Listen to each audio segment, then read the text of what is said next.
que o PPR fala, gente? A gente tem que, primeira coisa, para a gente definir um respirador, a gente precisa ter um fator de proteção mínimo requerido.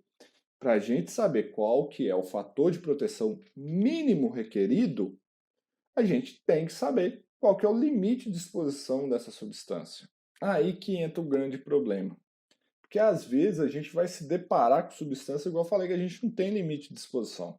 Ou também que a gente não fez medição. Como é que a gente vai determinar qual que é o fator de proteção mínimo requerido? Que vai ser a divisão da concentração pelo limite de exposição ocupacional.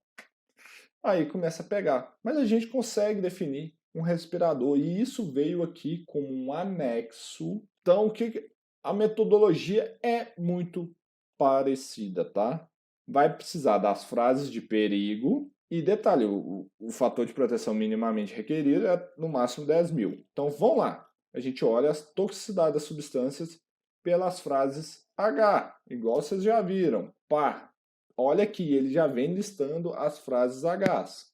Nós vamos olhar aqui. Então aí a gente vai, deixa eu achar a tabelinha, e aqui a gente vai separar de novo em grupos A, B, C, D e E, em que A é irritante, B nocivo, C tóxico, D muito tóxico e o E casos especiais. Então a gente olha as frases de risco e vai categorizando nessa tabelinha. E aí eu pego sempre o pior caso. Ok, mas tem um negócio que aqui pega. Grupos de perigo à saúde, algumas substâncias geradas em processo.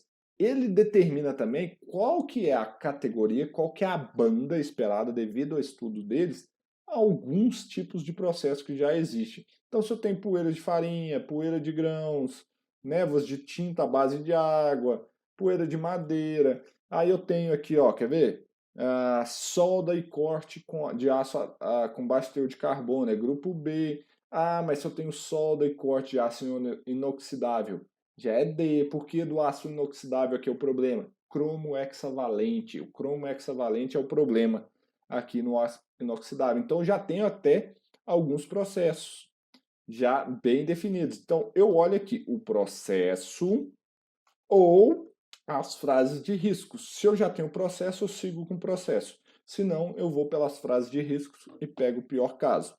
Aí eu determinei a categoria do questão e aí eu vou de novo, quantidade utilizada, pequena, média ou grande. Mesma coisa, gramas ou mililitros, quilogramas ou litros, toneladas ou metros cúbicos e determino isso. O nível de empoeiramento está bem melhor explicado. Então, se vocês quiserem usar como referência também, está muito melhor. Baixo, médio ou alto. E olha aqui esse quadro. Então, eu vou cruzar qual que é a categoria do agente, a quantidade utilizada, a facilidade de volatilizar ou não é baixa, média ou alta e pronto.